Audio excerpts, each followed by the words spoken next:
Darth Vader sketch cover I did today. This is me opening it up. Okay, so a sketch cover is a blank cover comic book, and it has a kind of a thick art card on it to draw on.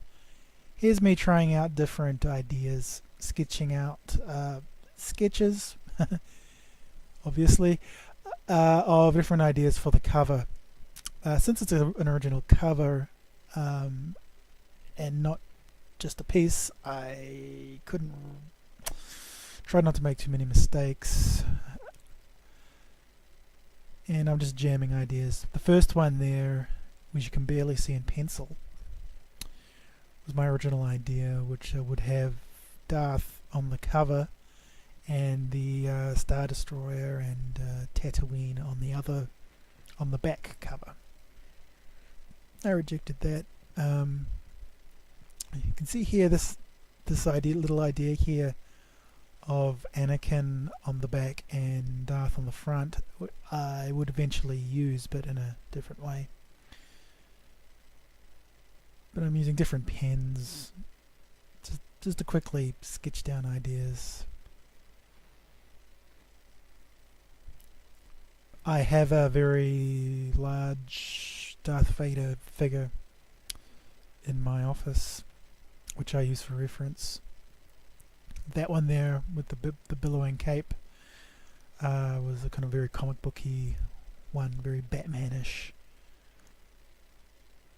Here I'm flipping through the book just to see what the book is about, to get some ideas, and the book seems to picks up right after he goes no in Revenge of the Sith, and I just kind of skimmed it. I think it's the story of how he created his lightsaber, the red one. There I'm sketching the moment of him bursting out of his kind of his Frankenstein chair from that movie, but I didn't go with it.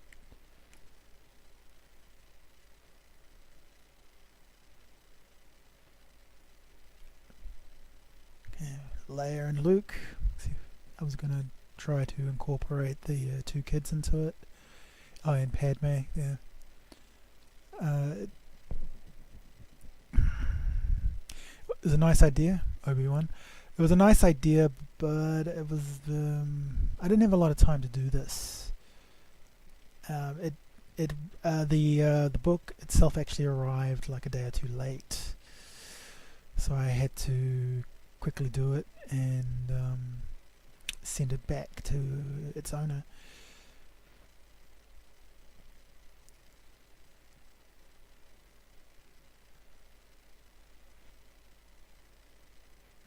Plus, it wasn't really the brief of the commission to do a kind of a full-on painting. I had done 2 sketch covers for this guy before at a show, and those two were just like 10 minutes each, just a single character thing. I wanted to do something a bit more, a bit more elaborate. Again, I didn't, but I spent. This is sped up, obviously, but I spent about 4 hours on this thing. And a lot of that time was doing just this, trying to get an idea.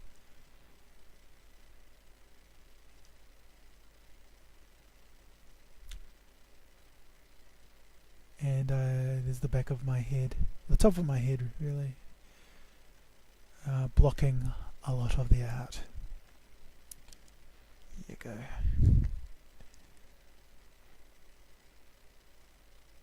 Just trying to look at something dynamic.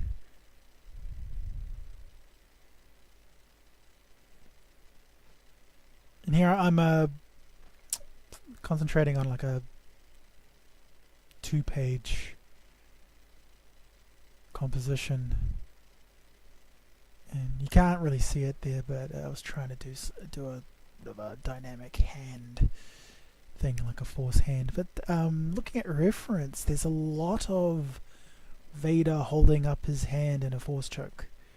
That's sort of the cliche pose for him. So I kind of avoided that.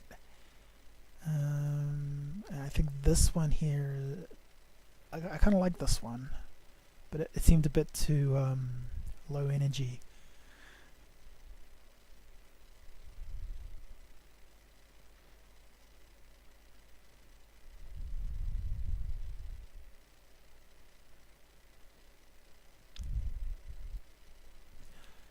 And I'll tell you right now, Darth Vader is tricky to draw.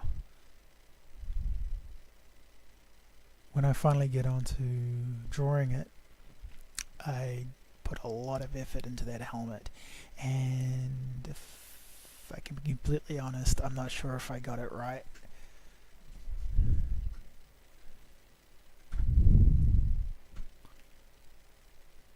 Oh, that's he's stopping and starting the camera.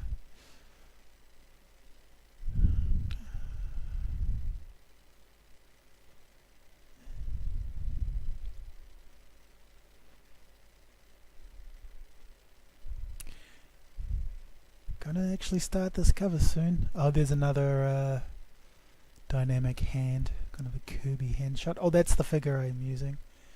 And you don't see it on camera, but I've just taken some photos with my phone. Some reference photos.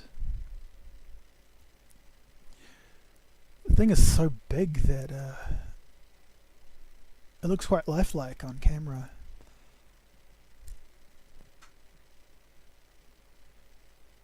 But it's great. I don't have to use like a standard photo of Google Images.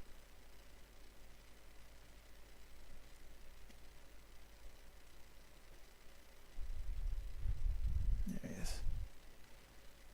I just chose an angle. I think I attempted a sketch there, but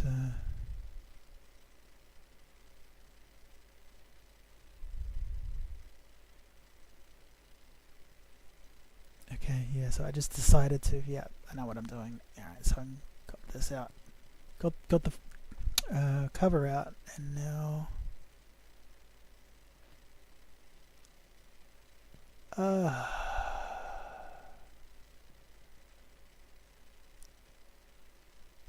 think it's sped up.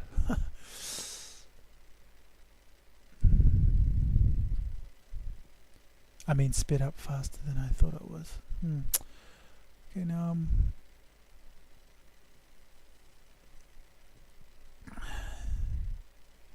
using my figure as a reference, but he's kind of stiff. He's stuck in one pose, of course. So the finished thing is he has his hand on his hips, and he's slightly has his chest out a bit.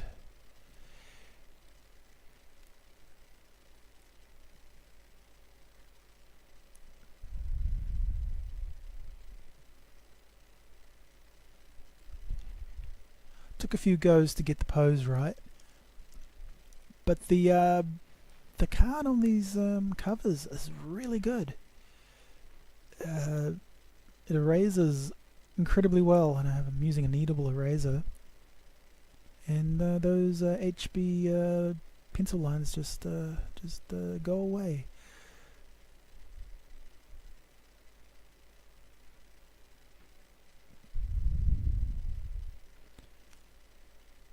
Good cardstock is a must. My first sketch cover was I don't know what they printed it on, but it was really slick, and I didn't like it too much. Again, I get a little nervous doing sketch covers, and I wasn't nervous on this one because I had more time than I usually have, and I'm kind of doing tight pencil, especially on that helmet. There's a lot of details in that costume.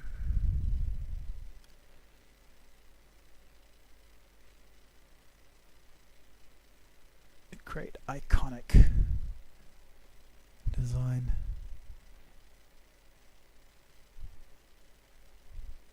But you wouldn't really do it that way now.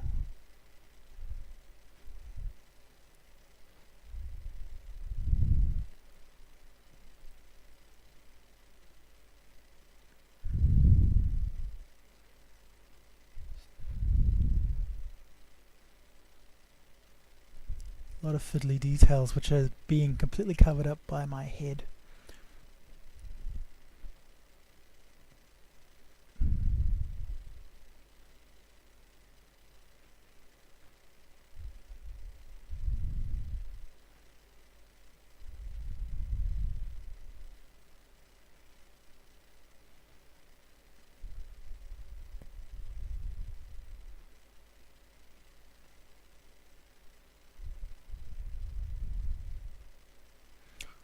I believe I'm looking through Google Images right now, looking for a reference for the other elements of the cover that I want to put in.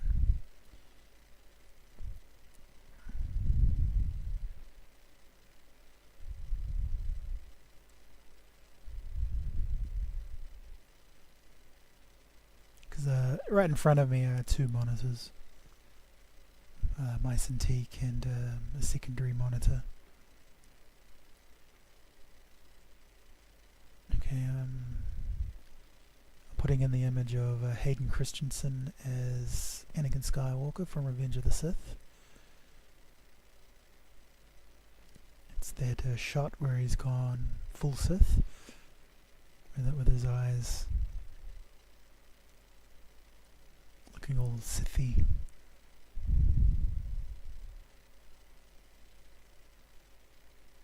And you'll see when we get to it that I didn't ink it. I built it up with Copic inks. Give it a slightly painterly kind of thing. And I've roughed in Darth Vader's castle from Rogue One.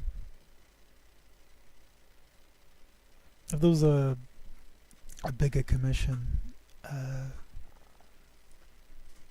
would have put a lot more in there. Stormtroopers and Luke and Leia and maybe Kylo Ren.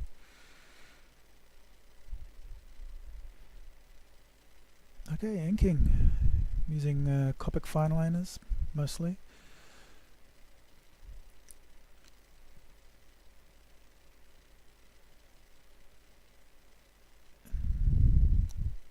Get your head out of the way, man.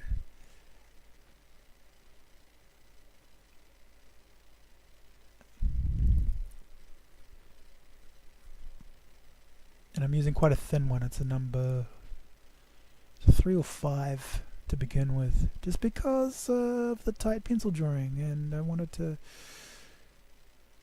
make sure the lines landed and it looked like it was supposed to look like. And I said before, I'm not 100% sure I got there, but yeah, well.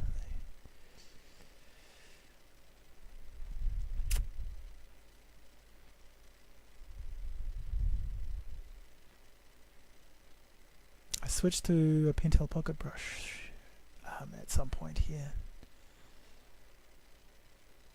But I am concentrating on this helmet.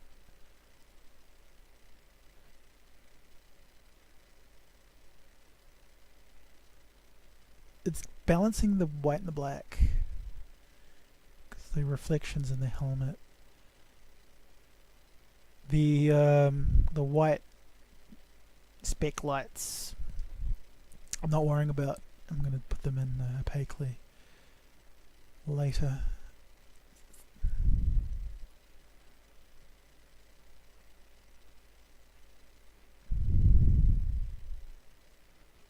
I dig it right now because it looks a bit like the old 70s Star Wars comics. Like slightly off model. But I'm trying to push it towards being on model.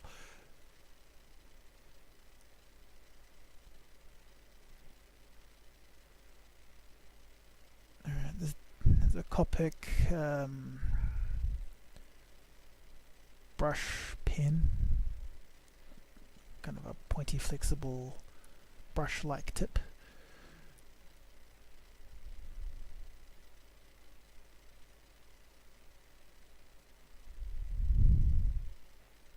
Yeah, I'm beginning to relax a bit more now since the helmet is pretty much done. I do come back to it.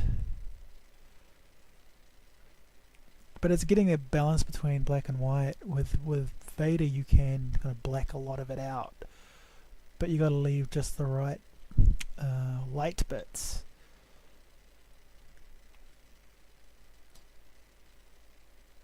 To sell the image to. Yeah.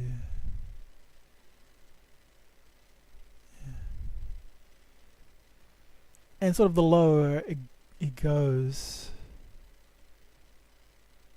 the more you can sort of fake it. But around the face I wanted to get it pretty much just right. Get your head out of the way.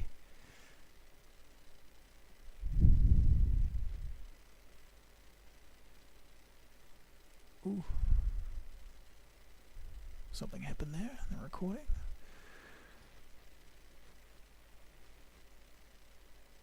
I probably should have put a take two. I should have taken a bit more care in the little control plate there.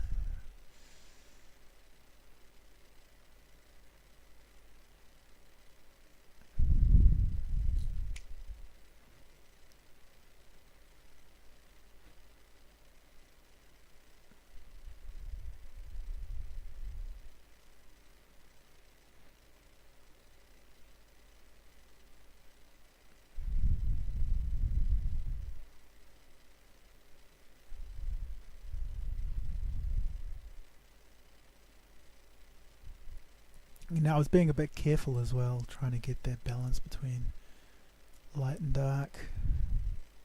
I didn't want to blacken it out too much, but the more I got into it, the more it seemed to call for the deep shadow.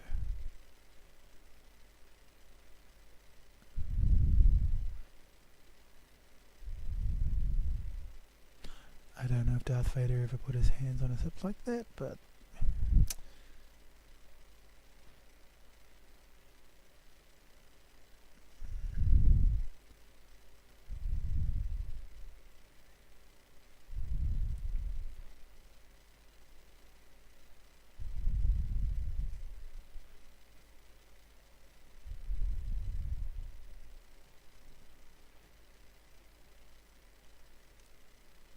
that was quite nice, stark black and white. But as we will see, the Copic markers will soon come out.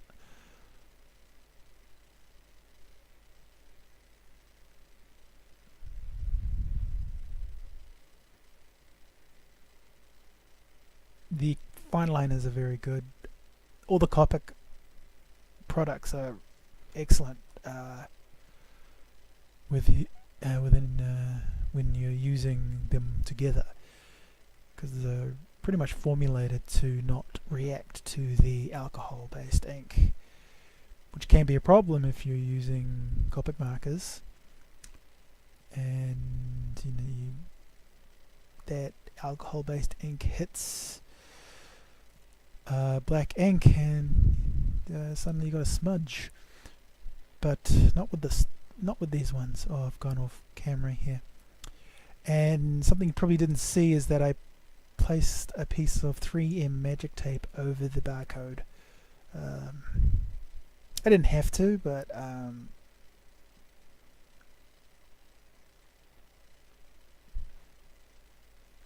Yeah, I didn't have to have it, but I did.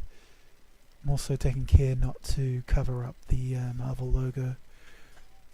Yeah, like it is a cover.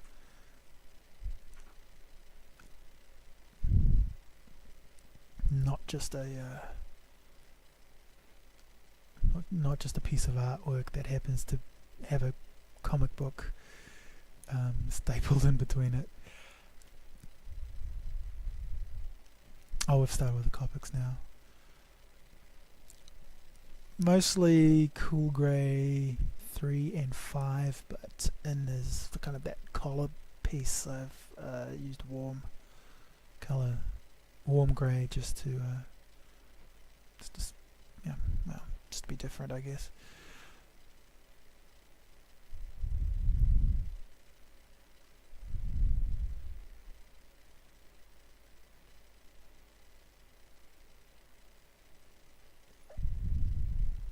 And I just keep putting like coats of cool grey 3 to begin with, and some kind of doing a gradation of sorts and building it up in layers. And I think I'm running out of. Oh, yeah, there we go. That's me putting the protective mask over the barcode. And you can actually be filling up one of the markers with the Copic needle, the booster needle, which I highly recommend.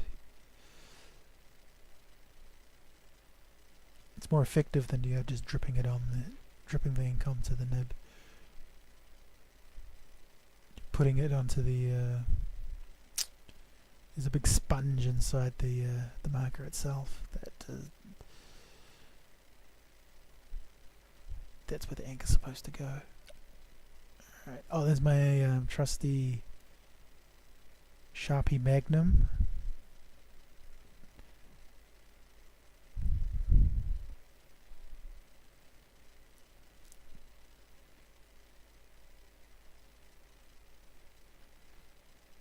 And if you're wondering why I keep just going over and over the same parts of a piece, I'm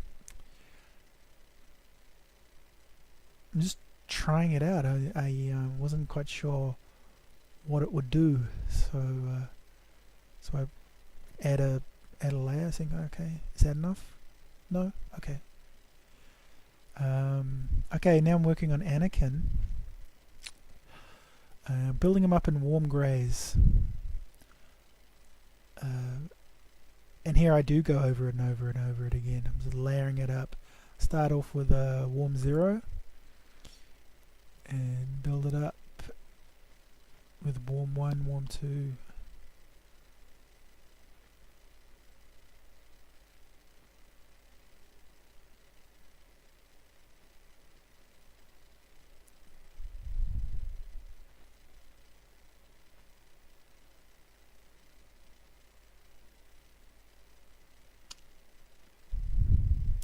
Worked out very well, actually. I was a bit.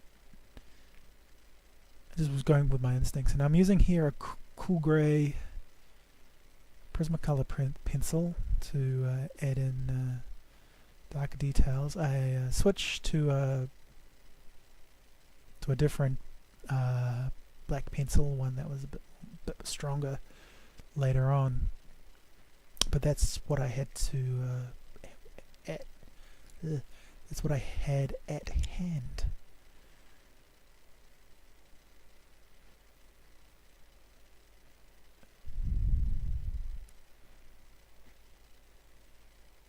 I'm periodically checking the other side of the cover. I'm always paranoid that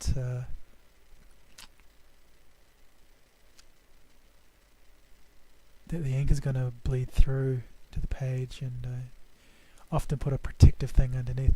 I don't think there's any need to do that because the art card is so strong, and it really absorbs these markers very well, very little too well.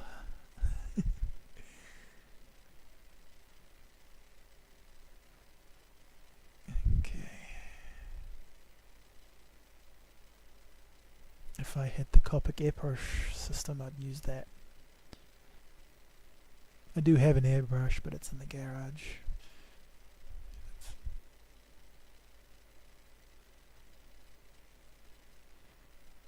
A bit too excessive for a sketch.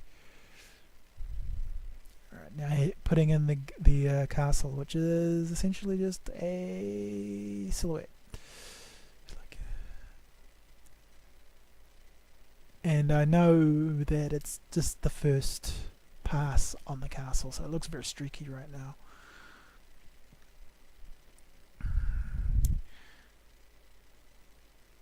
And at some point I decide that Cool Grey 5, which is the darkest cool grey I have presently, just isn't dark enough, no matter how many times I layer it up.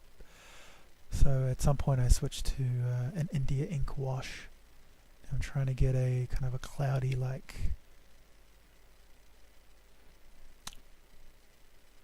effect here.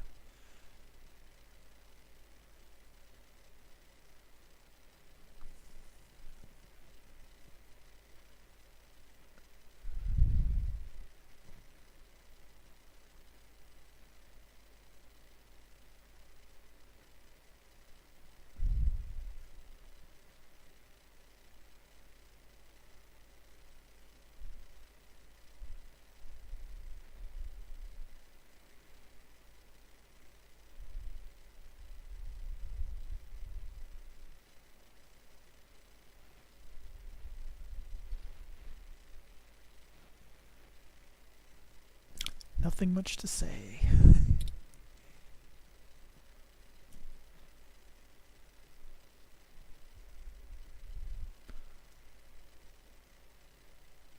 And I think here we go, yes. We're starting the painting in the white. What I'm using there, that nail polish like bottle there, is opaque white by Copic. It comes in two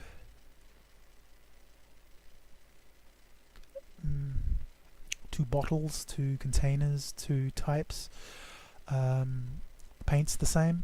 I have this one with this kind of very thin brush that you can see there just above the Vader, on the Vader I should say. I don't like that brush. Just bought this thing the other day, and I like the paint. But I don't like the brush it comes with at all. So if you're going to get the Copic white paint, get the little container without the brush, and just buy a good brush. That's my advice to you. I usually use a correction pen, twink pen as we call them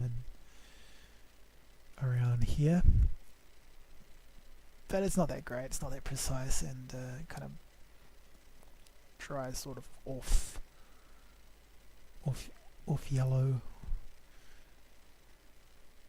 and I wanted it to be rather imprecise. Anyway, I just coloured in his eye with a yellow pencil, and here I'm just fine-tuning. Some of the black areas on Darth there have sort of faded underneath the bath of alcohol ink. So yeah, so I go in there later on and just blacken it back up again.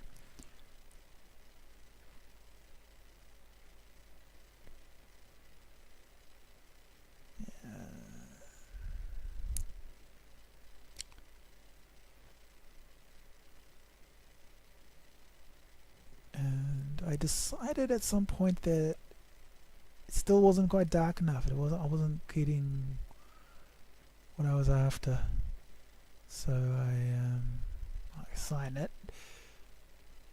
But then I also I'm trying that awful Copic brush.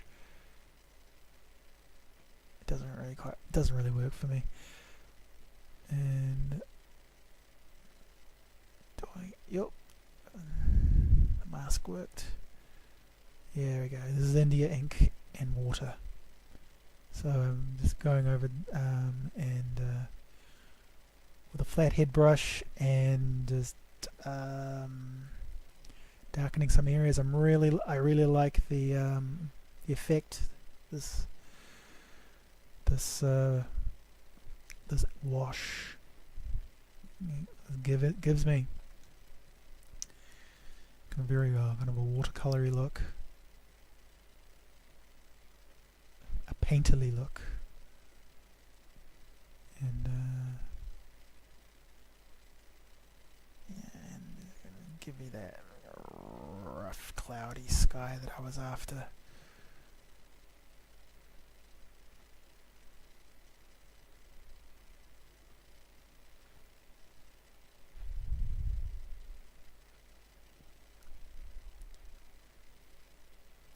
All right.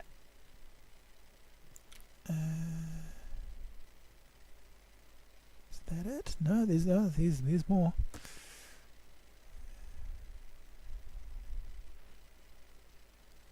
Yeah. Yeah, I really like that cardstock. It really. Yeah, and the comic book is still bone dry underneath. It's quite amazing. Okay, well that's what it looks like. Oh, there we go. Just fine tuning, lovely. And that's what it looks like. Alright.